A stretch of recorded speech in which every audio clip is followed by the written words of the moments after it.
그런데 시장은 물가에 별로 반응을 하지 않았습니다. 이 관세법 이후에 제2차 세계대전이 발발을 했습니다.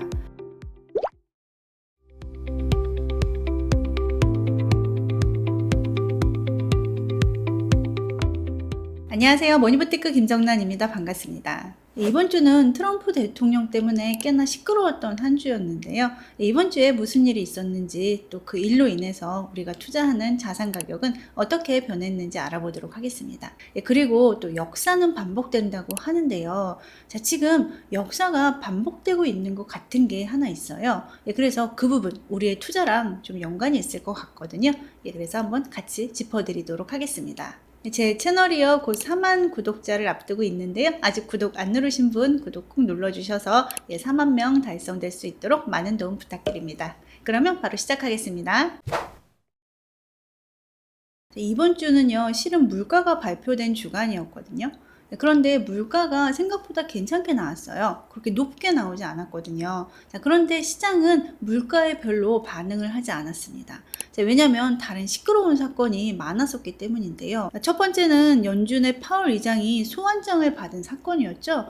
연준의 파월 의장이 소환장을 받고 직접 영상을 올렸습니다. 그러면서 연준의 독립성에 대해서 지금 문제가 제기가 됐고, 그와 더불어서 이렇게 주식은 하락하고 금가격은 치솟는 결과가 나타났습니다. 그리고 주 중반에는요, 미국에서 이란한테 군사를 개입시킨다는 뉴스로 또 한때 긴장감이 돌았습니다. 미국 증시는 이렇게 하락을 했고, 금가격은 사상 최고치를 또 다시 한번 달성을 했습니다. 그리고 어젯밤에는 우리가 새로운 차기 연준 의장을 모두 캐비넷시스로 알고 있었는데, 갑자기 트럼프 대통령이 캐비넷시스한테 백악관에 남았으면 좋겠다라고 얘기하면서 새로운 차기 연준 의장으로 케빈 워시가 지금 급부상한 상황이에요. 그런데 케빈 워시가 원래는 매파 인물로 알려져 있어요. 올 한 해 연준 의장이 돼서 트럼프가 원하는 대로 정책을 펼칠 수는 있겠지만 또 내년에는 어떻게 돌변할지 모르는 거죠. 자, 시장에서는 또 그거를 반영을 했습니다. 시장에서 반영을 하면서 10년물 국채 금리가 다시 또 4.2%를 조금 넘어서면서 마감을 했어요. 이 세 가지 자산의 방향성에 대해서는요, 제가 이따 또 뒷부분에서 제 생각을 설명을 드릴 거고요. 2020년 이후로요, 지금 현재까지 이렇게 이어져 오고 있는 경제 환경을 한번 들여다보면은 2020년도에 코로나발 글로벌 경기 침체가 있었습니다. 그리고 2022년도에 인플레이션으로 인한 급격한 금리 인상으로 인해서 미국 금융시장에 혼란이 있었죠. 불확실성에 투자를 하는 우리들은요, 이러한 경제 환경을 가지고 미래를 항상 예측을 하잖아요. 관세 때문에 물가가 오르니까 금리도 오르지 않을까? 자, 증시가 언제 떨어질지 항상 불안한 거죠. 그리고 금은 지금 가격이 높기는 한데 그래도 대피할 곳이 금밖에 없는 거 아닌가? 이런 생각을 지금 하면서 계속 우리가 이 세 가지 자산의 포트폴리오 비중을 조절하면서 투자를 이어가고 있을 것 같아요. 자, 그런데 제가 과거 역사를 돌이켜 보니까요. 자, 앞으로 어떻게 될지 조금 힌트를 얻을 만한 사건이 과거에도 동일하게 있었더라고요. 자, 그런데 이 사건이 조금 작은 사건은 아닙니다. 일어나면 안 되는 사건이기는 해요. 1929년 다 아시죠? 미국에 대공황이 있었던 시기입니다. 미국에 대공황이 있고 나서 1930년도에 스무트 홀리 관세법이라는 게 생겼는데요.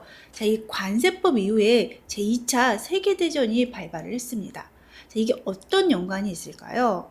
결론부터 말씀드리면요. 전 WTO 사무총장이 직접 얘기를 한 겁니다. 스무트 홀리법이 대공황을 심화시켰고 2차 세계대전으로 이어진 요인 중에 하나다라고 얘기를 했습니다. 그러면 우리가 이렇게 한번 추측해 볼 수도 있지 않을까요?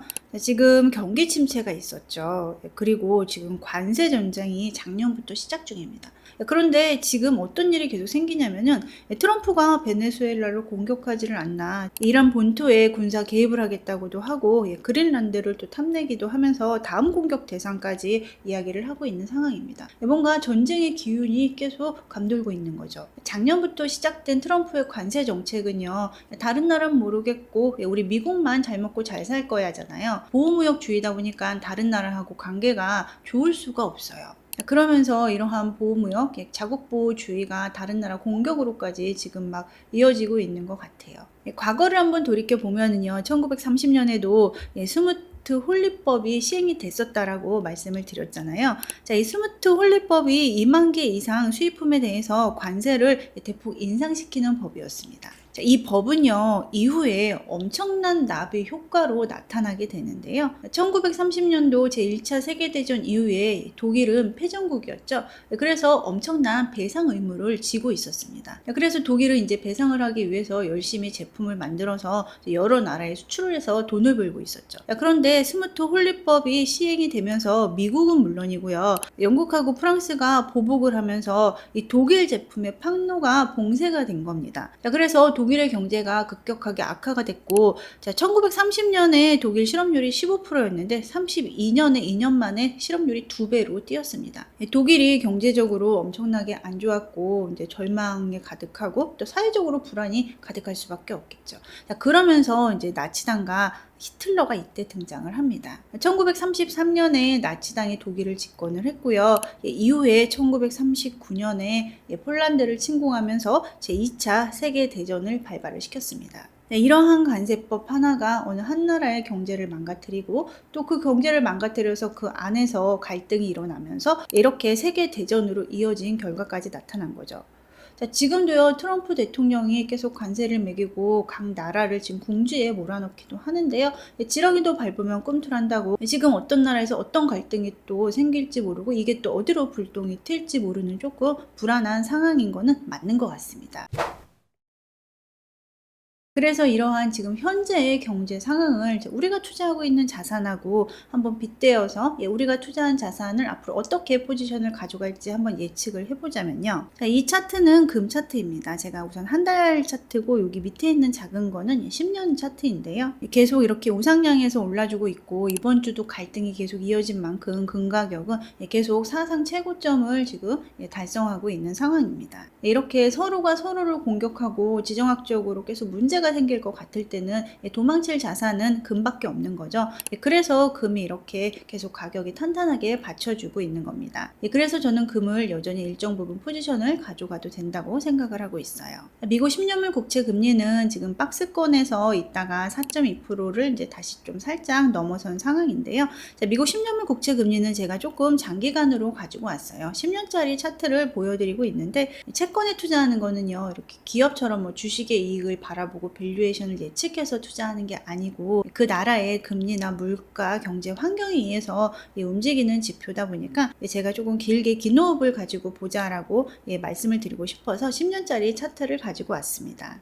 지금 상황은요, 올해 물가만 올려주지 않는다면은 채권 금리가 많이 오를 이유는 없어 보이거든요. 또 미국의 중간선거 전까지는 금리를 트럼프가 계속 인하를 시키려고 할 거기 때문에 기회는 저는 있다라고 보고 있습니다. 그래서 포트폴리오 하지 않고 많은 비중을 미국 국채에 담는 것은 수익성에서 조금 떨어지는 건 맞는데 조금 위기 대비로 해서 포트폴리오 성격으로 한 20% 정도는 담고 계셔도 좋을 것 같고, 마침 또 4.2% 위로 올라와 있으니 아직 하나도 없는 분들은 포트폴리오 해지 차원에서 조금 담으셔도 되겠다라고 말씀을 드리고 싶습니다. 그리고 미국 주식은 올해 어쨌거나 금리를 계속 내리라 하는 환경이고 또 연준에서 큐트도 종료를 한 상황이고 실제로 유동성이 시중에 공급이 되고 있는 상황이다 보니까 제가 주식 투자는 계속 이어가도 좋겠다라고 말씀을 드리고 있는데, 제가 1년짜리 차트를 이용해서 기술적 선을 한번 거봤습니다. 그랬더니 이렇게 삼각형 패턴이 보이더라고요. 삼각형 패턴 이후에는 우리가 상승도 한번 기대해 볼 수 있을 것 같습니다. 물론 이제 이러한 그림이 나오기 위해서는 경제 지표도 받쳐줘야 되겠죠. 그런데 지금 발표되는 경제 지표들이 다 양호합니다. 그리고 AI로의 대전환은 여전히 진행 중입니다.